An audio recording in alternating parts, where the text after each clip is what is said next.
আমরা যাদেরকে ভাবতেছি সফল, আসলে সে সফল না, এটা দেখার দান। আপনি ভাবতেছেন সফল, আসলে সে সফল না। বিশ্বাস হয় না? সে যদি সফল হইতো তাহলে তার মৃত্যুর পরে তার সন্তান তাকে গোসল দিত, তাকে কাফন পড়াইতো, তাকে জানাজা দিত, চোখের পানি দিয়ে কবরে রাইখা বলতো, মালিক চোখের পানি দিয়ে রাইখা গেলাম, তুই কিন্তু দেখা রাখিস। সেটা বলতো, সেটা ফোন করে এটা বলতো না যে আমার আব্বার করুণায় মারা গেছেন, আপনারা সৎ কাজটা করে দিয়েন, আমরা ভয় পাই বিদায় আসবো না। সে সংস্থাকে ফোন করে এতটুকু বলতো না, দাফনের পরে ফোন করে এতটুকু বলতো না, থ্যাংক ইউ, এতটুকু বলতো না। সফল তো ওই ব্যক্তি 2020-এ দেখাইছে আলেম ছেলে বাপকে গোসল দিতেছে, করুণায় মারা গেছে। দুনিয়া বলতেছে করুণা, কয় তোর করুণা, বাপ বড়, করুণা বড় না। তুই মারা যাবি, কয় তোর মৌত, আমি বড় না, বাবা বড়। আমার জান বড় না, আমার বাবার জান, বাবা বড়। এটার নাম হলো সুখ, এটার নাম হলো সফলতা। পিতা হওয়ার সফলতা এটা। আরে বুঝবেন তো না, কিভাবে বুঝাবো জানি না। 14টা ছেলে হাফেজ হলো, বুঝবেন হাফেজের মা বাবা। দুনিয়ার মানুষও মাতৃত্বের পুরস্কার দেয়, আমি দেখছি মিডিয়ায় মাঝে মাঝে দেখা যায় মাতৃত্বের, মনে হয় বুঝাইতে পারি না যে তুমি এরকম সন্তান পেটে রাখলে তো রাখলে কি করে, পুরস্কার দেয় সরকার, আল্লাহ মাতৃত্বের পুরস্কার দিবে।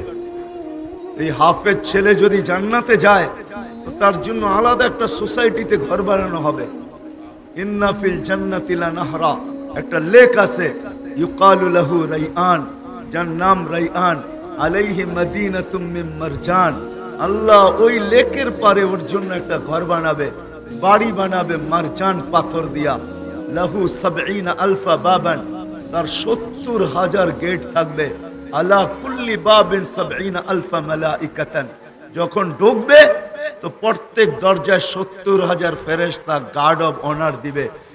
সর্বশেষ দরজা যখন অতিক্রম করবে ৪৯০ কোটি ফেরেশতা গার্ড অব অনার দেওয়া শেষ হবে।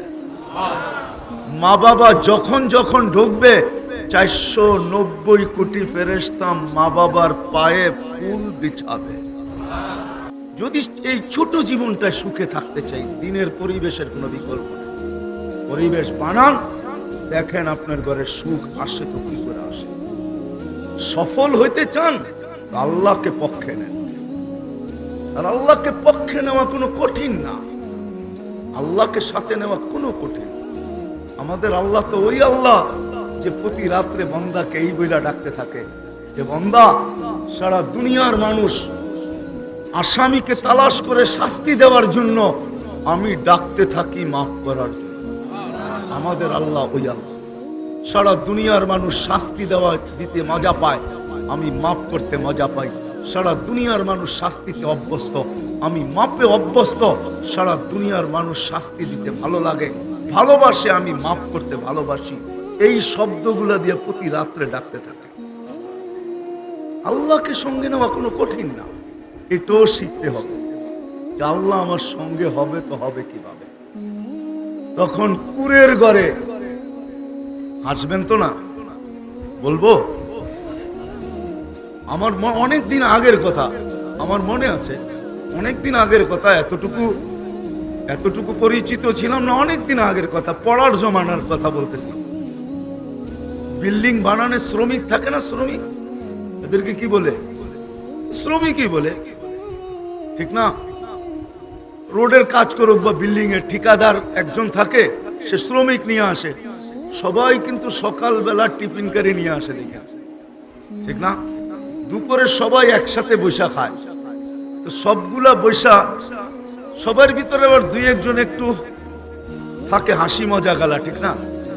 ওরা বৈশা বৈশা খাইতেছে, আমি শুনতেছি, সবগুলাই বলতেছে আরে যার বাড়ি বানাই স্যার, একটা শব্দগুলা বললাম না যে স্যার কেমন মানুষ, আগেরটা বুঝালেন, কিন্তু যে ওনার কথা ছাড়া লড়েও না, এ বলে এত শিক্ষিত, এত বড় অফিসার, ব্যাগটা লইয়া পিছে পিছে যায় আর উনি আগে আগে যায়। তো যখন বলতেছিল আরেকটাই খোঁচা দিয়া বলতেছে, আরে আমরাই ভালো আছি। ওর মা বাবা ওরে শিক্ষিত বানায় করছেটা কি? একটা বিল্ডিংই করলো, আমরাই এর চেয়ে ভালো আছি। কোন সাত সকালে আসছি, শেষ রাত্রে উঠা দেখছো গরম গরম টিফিন কারি রেডি করে দিছে। বিকালে আবার যখন জামু পানিটা আগেই রেডি রাখবে, যায়া গোসল করবো, বাচ্চাগুলাকে দূরে সরাইয়া দিয়া বলবে তোর বাপ সারাদিন খাইটা আসছে, তোরা একটু বিরক্ত করিস না, তোর আব্বাকে একটু ঘুমাইতে দে, না ঘুমাইলে কালকে অসুস্থ হয়ে যাবে, আর কামে যদি না যায় তো আমাদের সংসার চলবে কি করে, তোরা একটু দূরে চলে যা। বলে ঘুম পড়াইয়া দিবে, আবার আয়সা একটু শরীর তো টিপা দিবে। বলছে ওর বাপে তোর একটা শিক্ষিত বানায় একটা গাধা বানাইছে, ও সারাদিন পিছ পিছ ঘুরে আর টাকা কামায় আর পিছ পিছ ঘুরে, মনে হয় বুঝাইতে পারি। কিছু ইঙ্গিতে বুঝছেন? সত্য এটাই। আসেন, যদি সুখে থাকতে চাই তাহলে দিনের পরিবেশ বানাইতে হবে, আর যদি সফল হইতে চাই তাহলে আল্লাহকে সাথে নিতে হবে। আল্লাহকে সাথে নেওয়া ছাড়া সফল হওয়া যায় না।